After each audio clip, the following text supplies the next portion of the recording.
Right, for this pattern we're using a Kamasan B175, it's size 10, and the thread I'm going to be using, it's actually a thread that was sent over to me by Emir Vivas. Absolutely brilliant thread. It's a 16-0, very fine but very strong. I've been using it on a couple of patterns on here with amazing results. It just sits on the hook really good, and especially when you're tying materials. You can put a lot of materials in, and being it's a very fine thread and strong, have no problem with this. So this pattern here is one for early season, and it's my version of a black olive. So what we're going to do, first of all, we're going to be putting the tail in. The tail's going to be the tippets. This has been dyed in fluorescent yellow. So we're going to catch that in, like such. Next thing we're putting in is the rib. The rib I'm using on this one is red UTC wire. So we're just working that one in. As you can see, we're just working the materials backwards each time, so you don't get any bulk on the actual pattern itself. The body material that I'm going to be using there, it's black dubbing there with a bit of red glister put into it. Just gives that wee bit of attraction when it's pulled through the water. So we're just going to spread this on, put a wee point on the dubbing. Once he's caught in, tighten the dubbing up,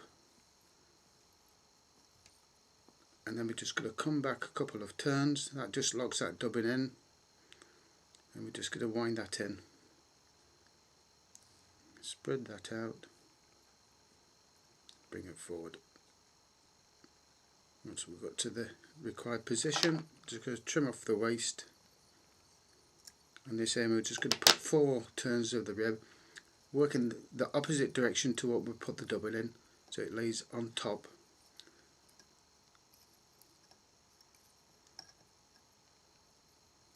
Catch him in, and we're just going to tie that off and secure that in. Next thing we're going to be tying in is the hackle. I like to tie a full wound hackle on this, and it's like a hennycock hackle. So just get the hennycock, catch him in by the tip, catch him in, and bed that in good and proper. There's nothing as bad as tying a hackle in halfway through and it just pulls out, which you can do very, very easily. Trim off the waist, and what we're going to do, wind this, as we wind this in, stroke these hackles back.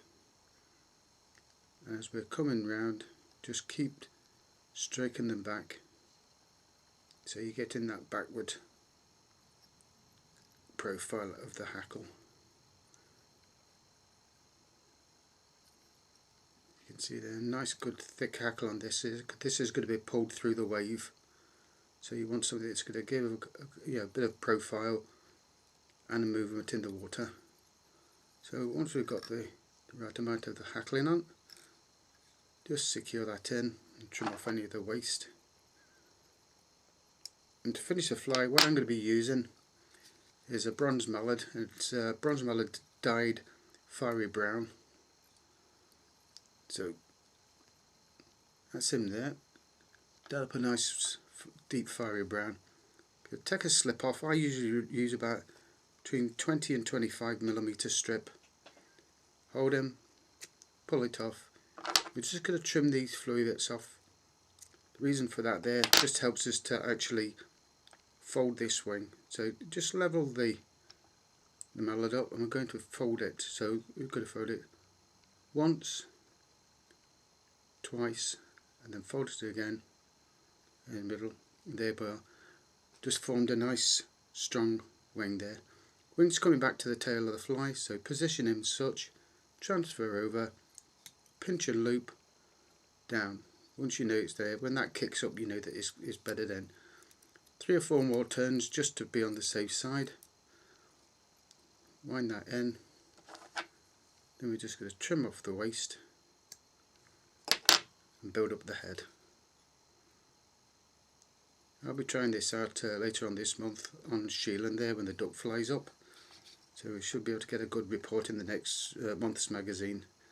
So build up the head. Whip finish off. and just give them a nice wee coat of varnish. A couple of coats of varnish really is ideal, just to hold this on.